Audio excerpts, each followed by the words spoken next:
अस्सलाम वालेकुम students, welcome. हम पढ़ रहे हैं यूनिट नंबर 3 बायोडाइवर्सिटी। आज के इस लेसन में हम पढ़ेंगे कन्वर्जन ऑफ बायोडाइवर्सिटी। ओके जी, टॉपिक आज का जो हमारा है that is conversion of biodiversity. तो बायोडाइवर्सिटी जो है, conversion mean to use the resources such as plants, animals, minerals and water in a sensible way. This step taken for saving the biodiversity on the earth are termed as conversion of biodiversity.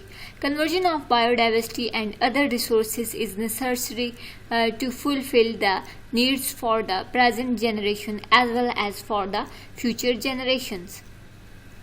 Conversion का mean है जी, conservation का mean है कि जो आपके resources हों, जैसे plant, animal या नेचर के जो भी रिसोर्स हैं उनको एक तरीके से इस्तेमाल करना, सेंसिबल वे में यूज़ करना, ठीक है। और जो है अगर आप जो है महफूज कर रहे हैं बायोडाइवर्सिटी को, ज़मीन के ऊपर मौजूद कुदरती बायोडाइवर्सिटी को, तो उसको हम कहेंगे कि वो कंजर्वेशन ऑफ बायोडाइवर्सिटी है, ठीक है। और ये जो है इसके कंजर्वेशन ऑफ बायोडाइवर्सिटी जो है और बाकी रिसोर्सेज को जो है वो ये ज़रूरी है हमारे लिए कि उसको जो है उनको सेव किया जाए, ठीक है, इस जनरेशन में, ठीक है, ताकि वो आने वाली जनरेशन के काम आ सके। तो 52 पेज पे यहाँ से ये टॉपिक आपका शुरू होता है। अच्छा, अब असल चीज़ ये है कि impact of human beings on biodiversity, इंसानों का जो है वो क्या असर व रसूख है इस पे, बायोडाइवर्सिटी पे। तो due to human activities the biodiversity of many areas and the earth as a whole is decreasing day by day.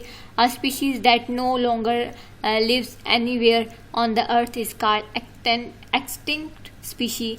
The species which are in the danger of extinction are called endangered species. The species which are likely to become endangered in the near future is called threatened species. Okay.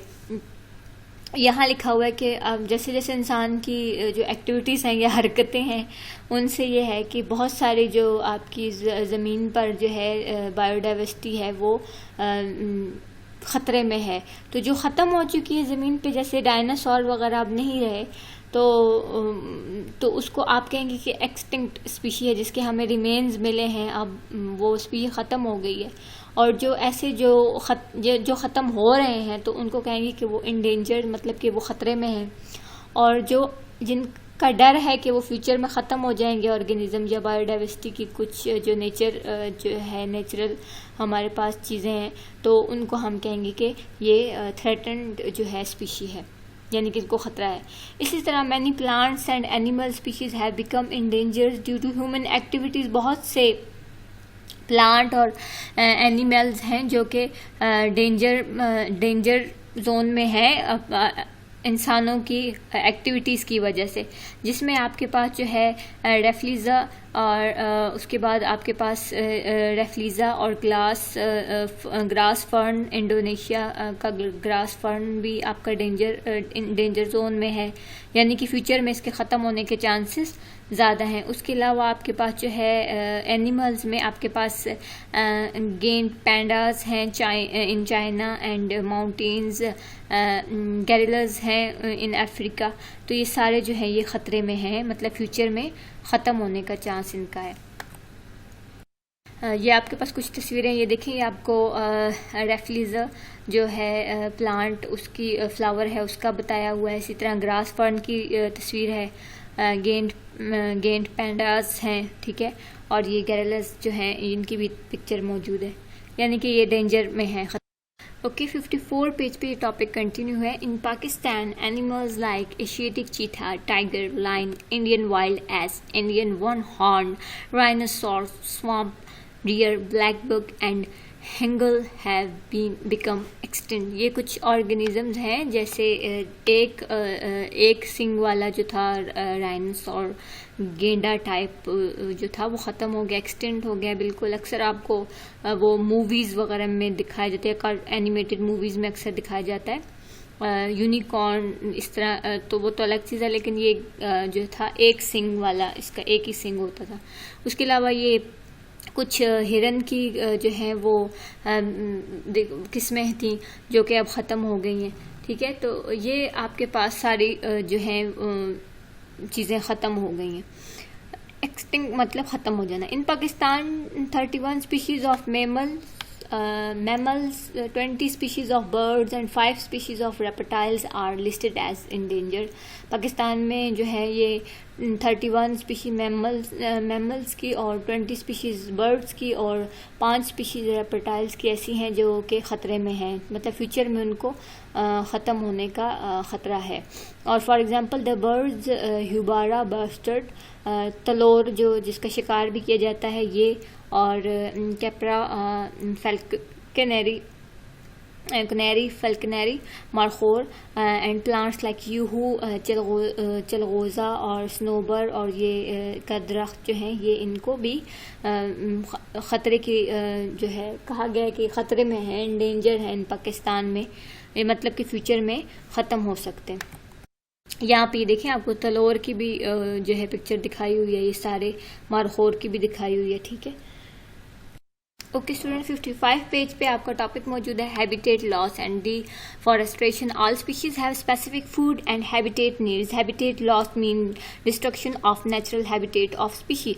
We are utilizing land and natural resources and destroying valuable habitats of wildlife. For example, in order to cope with the demands of food, people are clearing forest and developing agricultural land and residential colonies in Pakistan. Forests cover only 2.5% of the land. The forest area in Pakistan is shrinking very fast. Pakistan has the highest annual deforestation rate in Asia according to the report of WWF Worldwide Fund. Since 1947, more than 151,500 acres of forest land have been converted to non-forest land. Habitat किसी भी organism के रहने की जगह जहाँ पे उसको suitable environment मिलती है, जहाँ पे उसको खुराक मिलती है। तो जब आप जो है किसी हैबिटेट को ख़त्म करेंगे, किसी ऑर्गेनिज्म के रहने की जगह ख़त्म करेंगे, तो ऑब्वियसली इसका मतलब है कि आप डिस्ट्रॉय कर रहे हैं नेचुरल रहने की उसकी जगह। तो बहुत सारा जो हमारी ज़मीन है या बहुत सारी हैबिटेट्स हैं जैसे फॉरेस्ट रहने की ऑर्गेनिजम्स की जगह है वो ख़त्म होती जा रही है, ठीक है। तो नेचुरल रिसोर्सेज जो हैं वो ख़त्म किए जा रहे हैं, उनको किसी और काम के लिए इस्तेमाल किया जा रहा है। जैसे कि आपको देखें कि फ़ूड की नीड है तो जंगलात को ख़त्म किया जाता है और वहाँ पे जो ज़राअत की ज़मीन बना दी जाती है जहाँ पे फूड लगाए, मतलब गंदम वगैरह इस तरह की कोई चीज़ लगाई जाए। इसी तरह जो है या तो फिर कॉलोनी वगैरह बनाने के लिए, घर बनाने के लिए, सिटीज़ बनाने के लिए बहुत से जंगलात को काटा जाता है और कोई भी नहीं पूछता। इसी तरह पाकिस्तान में जो है सिर्फ 2.5% जो है वो जंगलात रह गए हैं, वो एरिया जंगलात का रह गया है और ये बहुत तेज़ी से जंगलात ख़त्म हो रहे हैं। और पूरे एशिया में जो है ना सबसे ज़्यादा सालाना पाकिस्तान में जंगलात कम होने का रेट है, जिसमें वर्ल्ड वाइड फंड एक जो है वो तंजीम है, उन्होंने रिपोर्ट पेश की है। तो उन्होंने कहा है कि इतने ज़्यादा जो एकड़ है ना, तकरीबन 151,500 एकड़ का जो एरिया है ना वो बदल गया है नॉन फॉरेस्ट लैंड में। ओवर हंटिंग जी, ज़्यादा शिकार जो है आपका ऑर्गेनिजम्स का वो भी आपकी बायोडाइवर्सिटी को नुकसान देता है, ऑर्गेनिज्म ख़त्म हो जाते हैं। Over hunting of animal is also cause of loss of biodiversity in Pakistan. Various लेजर्ड, snake, crocodile and larger mammals are hunted for various purposes. A large number of migratory birds passing through Chitral are hunted and killed during their migration. बहुत सारे snake और different type के जो हैं मगरमच्छ वगैरह जो हैं वो उनका शिकार किया जाता है मुख्तलिफ चीज़ों के लिए। और जो है माइग्रेटरी बर्ड जो हिजरत करके बर्ड्स गुजर रही होती हैं मुख्तलिफ सीजन्स में, उनको भी हंट करके उनको भी शिकार करके ख़त्म किया जाता है और बायोडाइवर्सिटी इस तरह डिस्टर्ब होती है। पेज नंबर 56 पे आपका टॉपिक मौजूद है इंट्रोडक्शन और removal of species.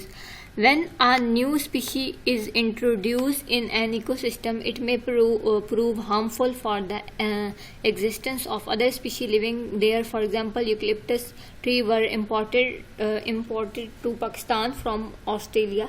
And these trees consume more water and have disturbed the level of underground water, so other smaller plants cannot grow near these trees. The removal of species from an ecosystem also affect other species. For example, in an ecosystem, starfish eats mussels which are harmful to many other species. If starfish is removed from that ecosystem, the mussels will increase in number and they will be harmful to other species.